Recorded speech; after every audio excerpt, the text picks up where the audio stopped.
So we may already know the truth about UFOs, and we may even have more evidence than we think. The problem is, a lot of us don't bother to look. Today we're checking out UFOs through history.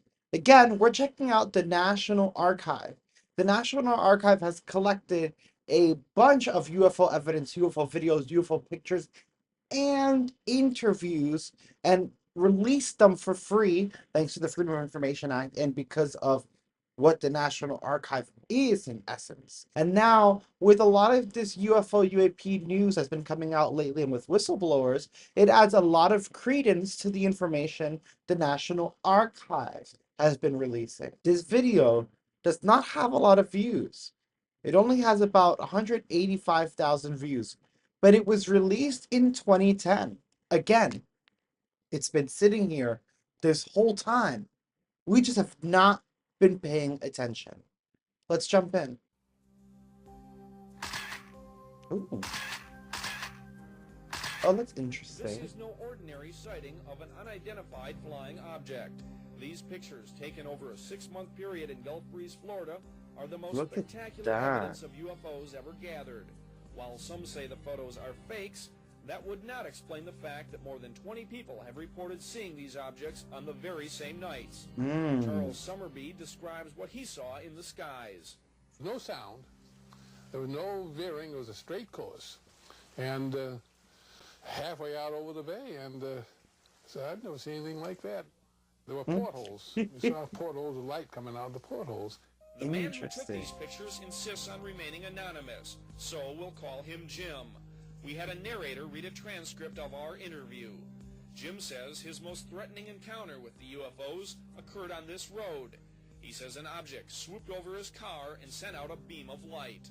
And it came, which is interesting. Sorry to interrupt, but it's very interesting because we've seen at least 3 UFO videos before on the channel, recent UFO sightings in which a white disc-shaped light hovers over a car or cars and lets down a beam of light. So that's very interesting, and this is from the 80s. The windshield hit my exposed arms and turned my skin to like it was asleep, but even worse. And then you don't have any feeling at all. I proceeded to panic. Forced off the road, Jim pummeled with the camera, managing to snap this one dramatic picture. A noted optical physicist calculated the object was hovering about 3 feet off the ground. Photography experts say such a picture would be virtually impossible to fake. Yes, and I love, again, sorry, but I love that the National Archive is releasing this information. I mean, it's been here. Again, we just haven't been paying attention. These are not just photographs that are just taken, oh, maybe AI generated them. This is from the 80s. The photographs were taken likely on, you know, a handheld camera that you got to like air out the film. And it has been analyzed by experts that have said that this is not fake, right? And there are several witnesses. Yet a lot of people ignore this. This is evidence. This is hard, cold, hard evidence, in my opinion.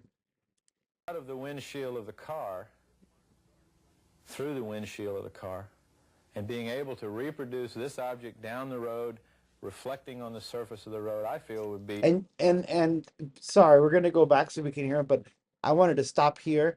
It's not just the light and the reflection on the floor down the road, as the expert is saying. Look at the actual disc up here with the little bloop bump on the top. That's the actual disc.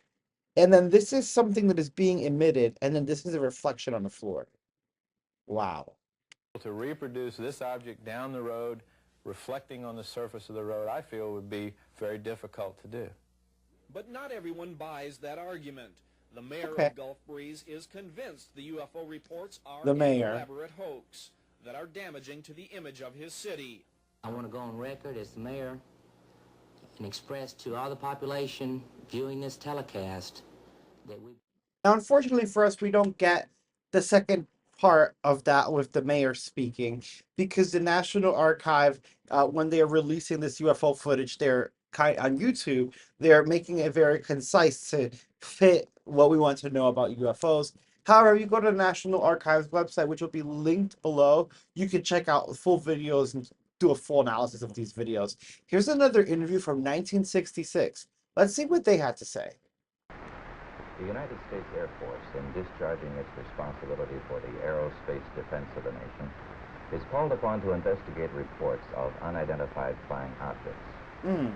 2 Air Force officers have, over the years, been very closely associated with this activity. Lieutenant Colonel Lawrence Stacker was formerly the chief spokesman for the Air Force on the matter, and Major Hector Quintanilla is now the chief of Project Blue Book. And National Archives has an entire playlist on Project Blue Book if you want to learn more through the lens of history as opposed to just someone telling the story. Before we jump in, I want to make note that a lot of people are like, oh, maybe it's our technology, our advanced drones, X, Y, or Z. But I want you guys to realize we've been dealing with this for decades, centuries even. This is from 1966, and they're going to go into UFO sightings that were seen before that.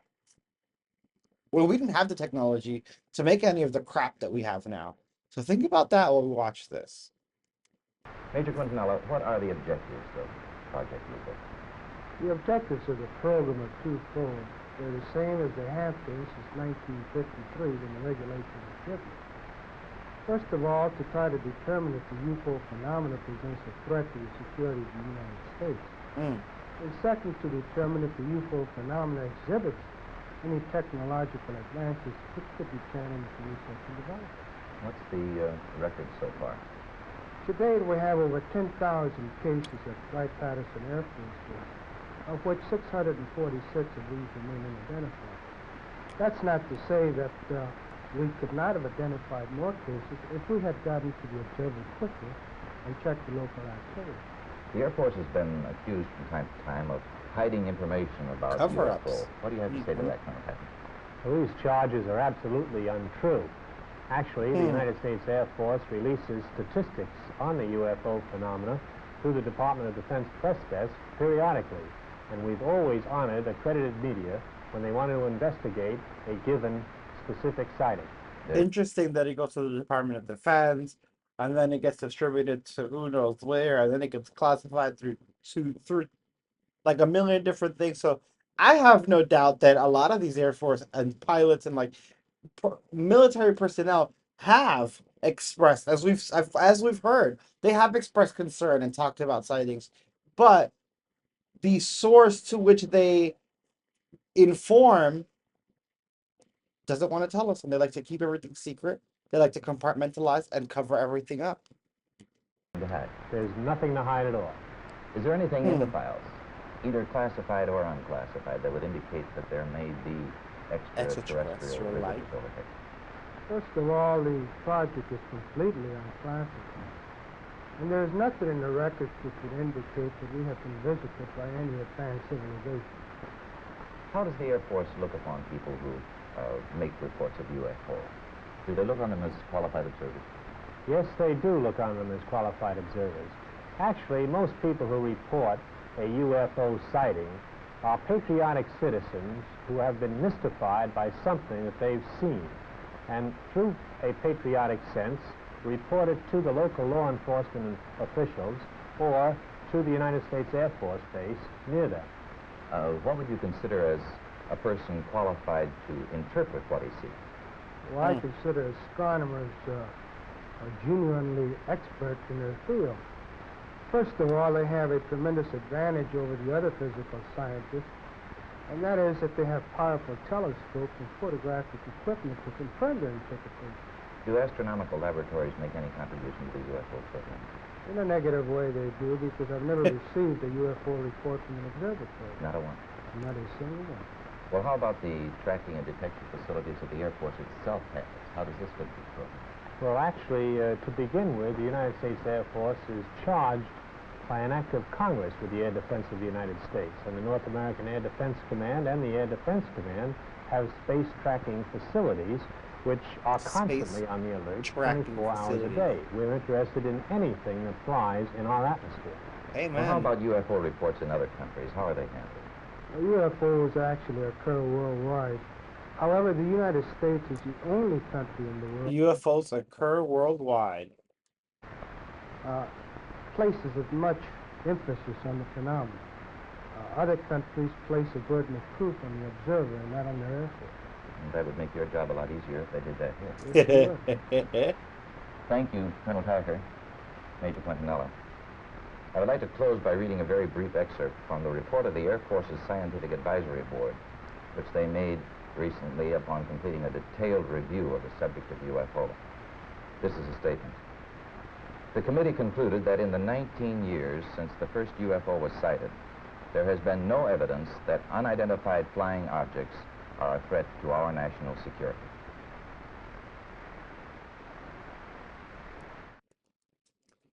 And I think it's very interesting that this is from 1966. The other one was from the 80s. There are a lot more of these. If you like these, let me know. We can go down an entire National Archive rabbit hole. I just think it's interesting to listen to the verbiage and realize how the more things change, the more they stay the same. I will say, however, in these older interviews, in this older interview, for example, I do feel that they were more open in telling us what was going on, and I feel like the DoD maybe didn't like that, and that's where things started to change. Let me know what you guys think in the comments below. I was just doing some research, and I fell upon these, and I stumbled upon them, if you will, if you remember that website, and I wanted to share them because I think, again, it's very interesting that these are just sitting here. This one's from 2013. And we're asking for evidence, we're asking for proof, we're asking for historical data, and it's kind of just sitting in our faces. Maybe it's SEO work that's keeping it down and suppressed. I know we can't use any of the UFO hashtags anymore on YouTube. I don't know if that has anything to do with it, but I do think that we need to not just research current sightings, especially current sightings with current people and modern technology, but especially now with the advent of AI, I think we need to go back and we need to start studying the history of UFO uh, by looking through our history and our archives. Again, let me know what you guys think in the comments below. I hope you guys enjoyed this video. If you did, smash that like and subscribe if you haven't already. And smash that dislike if you didn't like it. Let your opinions be known. Until next time, y'all, keep looking up.